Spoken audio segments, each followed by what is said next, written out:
Tonight on Global National, Israelis say enough is enough after another 6 hostages are found dead in Gaza. Tens of thousands take to the streets demanding a ceasefire right now. And a plan to finally bring the hostages back. It's gutting. It's just devastating. Why Brazil is blocking Elon Musk's social media platform X, and what it means for the future of digital free speech. Plus, could a ruling in Australia giving workers the right to disconnect? It's really hard to switch off as it is. Inspire your boss to let you do the same? And how Paralympic volleyball is giving this injured Ukrainian soldier a deep sense of purpose. Global National, reporting tonight, Nitu Garcha. Good evening and thanks for joining us. There is profound sorrow and plenty of outrage across Israel tonight, nearly a year into its brutal war with Hamas. The Israeli military announcing last night it has found the bodies of 6 more hostages in Gaza. The military saying the group was found brutally murdered just before Israeli forces could reach them. Israeli Prime Minister Benjamin Netanyahu is vowing they will not rest until those responsible are brought to justice. Yet for many Israelis, patience with Netanyahu's government has clearly run out. They should have come back alive. They could have come back alive. We need a deal now. They need to come back alive.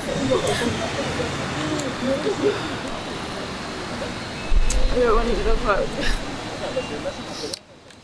Tens of thousands of Israelis once again marched in anger on the streets, demanding their government secure a deal to bring the hostages home.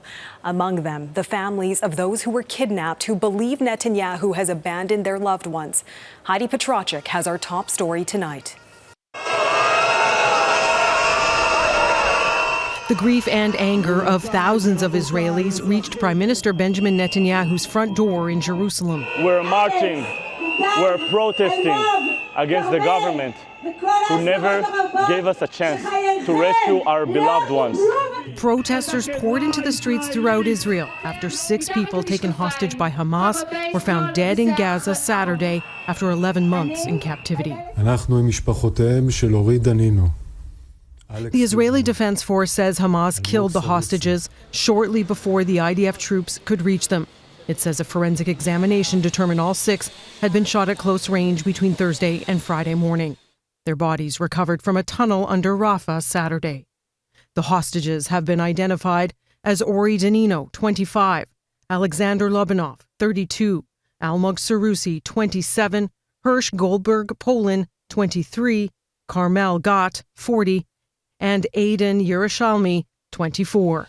5 were kidnapped from the Nova Music Festival during the Hamas attack October 7th. Gott was abducted from a nearby farming community.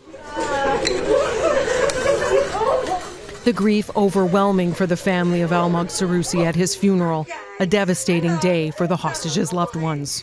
The family is going through an incredibly emotional and sad time. The parents of dual Israeli-American Hirsch Goldberg Polin, who lost part of his left arm during the Hamas attack, had appeared at the Democratic National Convention a little over a week ago, pleading for the release of their only son and all those still held captive.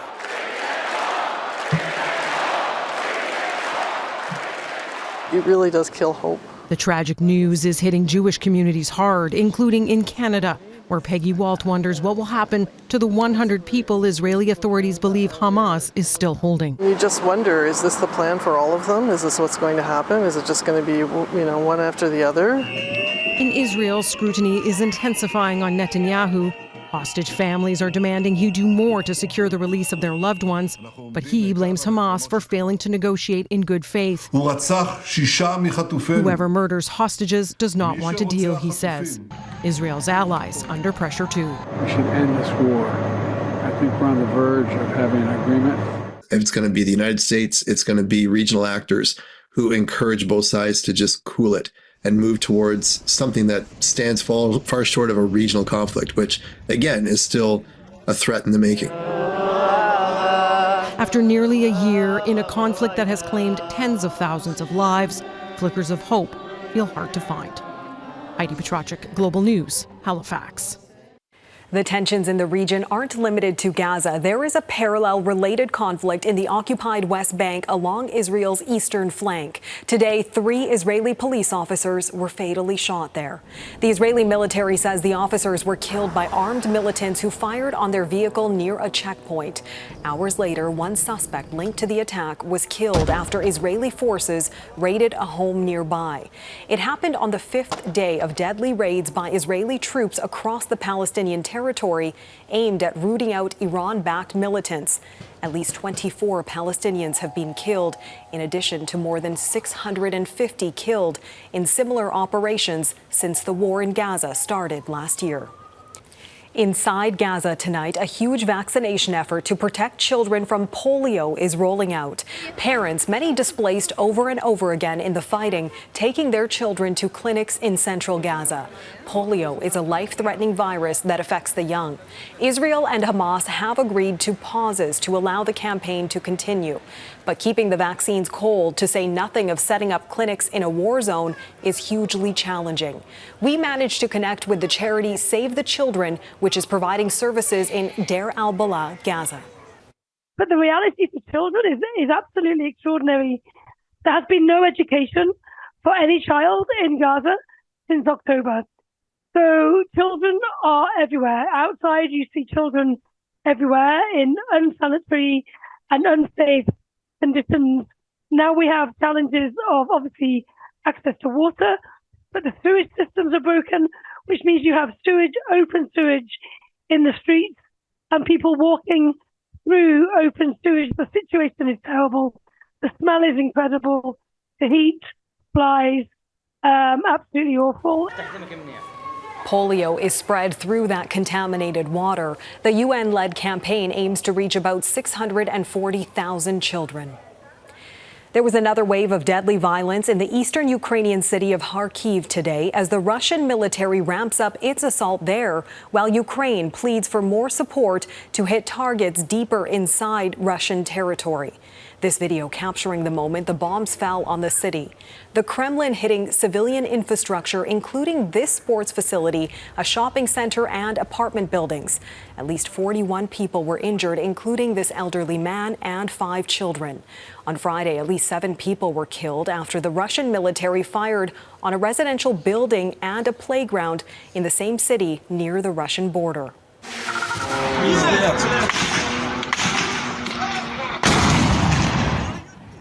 Ukraine isn't taking the attacks from Russia sitting down. As you just saw, it's using its own arsenal of drones to hit at Russian assets, including this oil refinery near Moscow. There were no injuries, though Russia rarely discloses the full range of damage inflicted by its enemies. There are more than 150 countries being represented at this year's Paralympics. That does not include Russia and Belarus. Both countries have been banned due to the war in Ukraine, but they've still sent some athletes to compete as neutrals. Meanwhile, Ukraine sent 74 Paralympians to Paris, which, as Mike Armstrong reports, includes at least 1 soldier who was injured after Russia's invasion.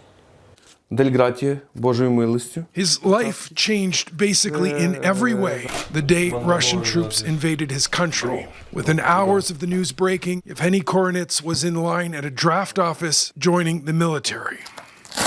He says his brigade designed their own patch, calling themselves the Wild Combat Ducks. Kornets was in the middle of a fierce battle in Bakhmut, Ukraine in March of 2023. His leg was blown off, he was lying in a trench and bleeding out. He says his one thought was that he was 25 years old and had never been anywhere, hadn't traveled, hadn't seen the world, and was dying. Well, things have turned out quite differently. This is Kornets last week leaving for Paris. Since losing a limb, he's also been to the US and China as a Paralympic athlete. Kornets is a member of Ukraine's sitting volleyball team. Their first match was Friday, a loss, but it's about much more than winning. Kornets says sports give him a chance to be around people with similar challenges, some who are better at the game, and that pushes him. it has also kept him from the darkness of sitting at home, something that is a struggle for many. The war has left, according to estimates, between 30 and 50,000 amputees in Ukraine. Sports are needed, Cornet says, to help veterans. He says guys should call each other to get their friends out of the trap of sitting around and getting sicker. Now, the images in this story were taken by Reuters photojournalist Ivan Lubisz-Kurdy. It was one of the last stories he shot before being critically injured over the weekend. The 40-year-old was part of a team of 6 covering the war. They were in a hotel in Kramatorsk when it was hit by a missile strike. It was stories like Cornet's that they were there to tell. Mike Armstrong, Global News, Washington. Canadian swimmer Aurélie Rivard will have her own amazing stories to tell from Paris. Today, the elite athlete from Montreal won her 12th career Paralympic medal. It is a silver in the women's S10 100-meter freestyle event. It's Rivard's second medal of the Paris Games. The 28-year-old also took home bronze in the S10 50-meter freestyle on opening night. Tens of thousands of social media users in Brazil are looking for an alternative as a spat between Elon Musk and the Brazilian judiciary spills out into the open. The world's 7th biggest country is blocking Musk's platform, X, formerly known as Twitter, over a debate between what he calls free speech and what Brazil says is disinformation and hate speech on the channel. Here's Sean Prevel. For some young people in Brazil, the ban of X is like cutting off a lifeline. I've lost touch a little with what's happening around the world and a way of entertaining myself, this student says. Brazil's telecom regulator suspended access to the platform Saturday, following a ruling from the country's Supreme Court after the social media giant missed a key deadline to name a legal representative in Brazil. Elon Musk has been battling Brazilian authorities, arguing the country's high court is trying to enforce censorship. Brazil has ruled X needs enhanced regulations to fight hate. Brazil's president says Musk must respect the court. This man has to accept the laws of this country, and if this country takes a decision through the Supreme Court, he has to comply, Luiz Inácio Lula da Silva says. Brazil has said anyone who tries to get around the ruling to access X, still known to many of us as Twitter, by using a virtual private network or VPN, will face daily fines of 50,000 reais, or nearly 12,000 Canadian dollars. Some legal experts have questioned the move, and the Brazilian Bar Association plans to request the Supreme Court review fines imposed without due process. Following the suspension, Musk, who frequently uses the megaphone of his platform to fight for free speech, compared the judge presiding over the case to Harry Potter's villain Voldemort. In Brazil, though, some users are supporting the ban. I honestly think it's right because everyone who uses X gets a bit lost between what's real and what's fake, this student says. Others are calling for better regulations. But with the court ruling the ban will remain in place until X complies with its orders and Musk refusing to back down, Brazilians could stay cut off from one of the internet's biggest platforms indefinitely. Sean Prevel, Global News, Toronto. Days after the tragic deaths of Johnny and Matthew Goodrow at the hands of an alleged drunk driver, a fresh warning from police in this country about the persistent problem of being intoxicated behind the wheel. The news continues on Global National. The hockey world is mourning the sudden deaths of Johnny Goodrow and his brother Matthew, who were killed by an alleged drunk driver on Thursday. The tragedy is a harrowing reminder one person's decision to drink and drive can have devastating consequences for many others. As Gates Gorin reports, police in Canada are urging people to think before getting behind the wheel this long weekend. The world that she lived in, she wanted to leave a mark and make it a better place. Maria Papuchuk reflecting back on the memory of her daughter, Alex. She was a bright young lady. She was a very caring individual. She always made time for her friends. The 17-year-old was killed by an impaired driver in September 2020. The preventable choice to drink and drive only amplified by the long weekend, prompting a reminder from Saskatchewan Government Insurance that there are alternatives to getting behind the wheel. When it comes to the long weekend, impaired driving not necessarily up, but the potential is there. So a perfect time to remind people what their options are. Options including a designated driver, calling for a cab or rideshare, arranging a ride from family or a friend, or staying the night. But even with these options, impaired people are still choosing to drive. Saskatchewan RCMP reporting 19 fatal collisions on rural roads so far this year, all attributable to impaired driving. I've been doing this for quite a number of years, and it's disappointing to see. Provincial statistics show alcohol is a factor in almost 30% of fatal collisions each year in Saskatchewan, but recent measures are promising. The province began mandatory alcohol screening at traffic stops back in April, which has seen suspensions rise 165% year to year and could jump to over 200% by year's end. And the support actually from the public has been 100% behind what we're attempting to do, which is make the roads safer. Measures like these are welcomed by Papuchuk, who ask that people take the time to think about their actions so that deaths like Alex's are prevented. You never know what's going to happen, but if you take care, then it's less likely that anybody's going to come to harm, and then another family won't have to deal with this tragedy. There is a safe way home. All we need to do is take the time to take it. Gates Gorin, Global News, Saskatoon. Australia's new law allowing employees to ignore work messages after hours. Ahead, will Canada's promise of the same follow through? Have you ever been annoyed about needing to answer calls or emails from your boss when you're not working? It's a feeling too many people are familiar with. A growing number of countries are trying to improve the work-life balance by introducing right to disconnect laws. Canada has promised similar legislation, but as Taria Isri explains, it's unclear how that right will be enforced. Pick up. Have you ever wanted to ignore your boss? Hello? This is Mike Tyson. Australians now have the right to by law. Employees cannot be punished for refusing to read or respond to messages outside business hours. It's really hard to switch off as it is. So having these laws come into place where, we really do disconnect is really important. It's the latest country trying to stop work emails from invading personal lives. Employers could be fined more than $85,000 Canadian for, quote, unreasonable contact during off hours. People should not feel obligated to be connected in one way or the other to their work all the time.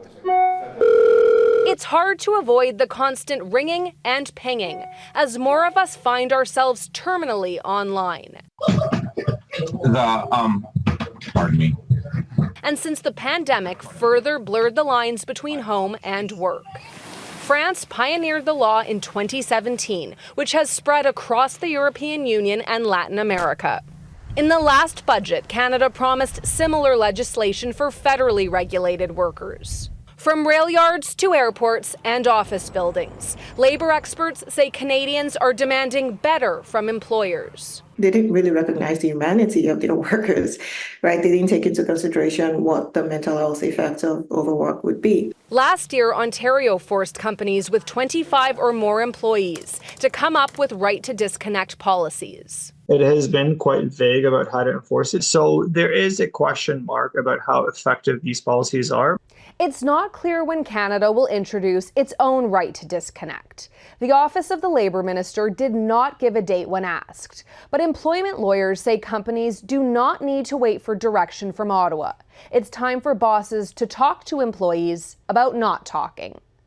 Taria Isri, Global News, Montreal. It's been a tough go for tree fruit growers in BC, but in Quebec, it's a whole other story. The fruits of their labor next. September is officially here, and with it comes apple picking season. This season's harvests vary across Canada. For example, British Columbia's tree fruit industry is on the verge of a crisis after several tough years in a row. But in Quebec, there's more than enough apples to go around for anyone who wants a bite. And as Dan Spector reports, farmers are ready to cash in.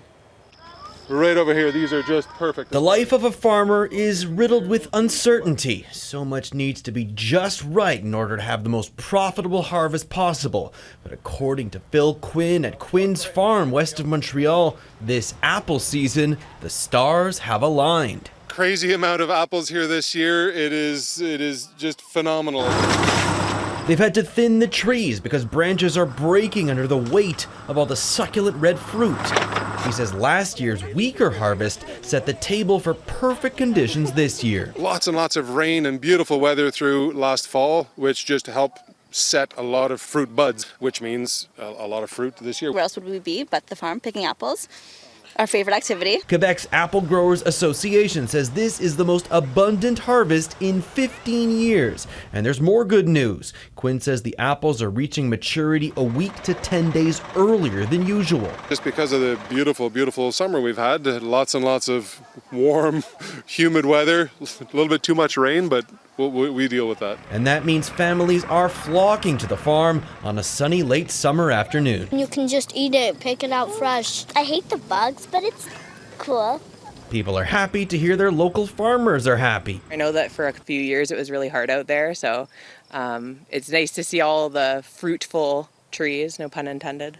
Quinn is also a retailer. He sells directly to customers, but he says he's heard concern from some friends in the wholesale business. Too many apples could mean being forced to sell them at lower prices. You're doing a whole lot more steps for the same dollar. But in this area, vibes are high. Pumpkins are just around the corner too. Corn is in full swing. I do this. I turn it around and I eat it. The farmers just hope the favorable conditions continue and fall 2024 turns out to be a season for the books.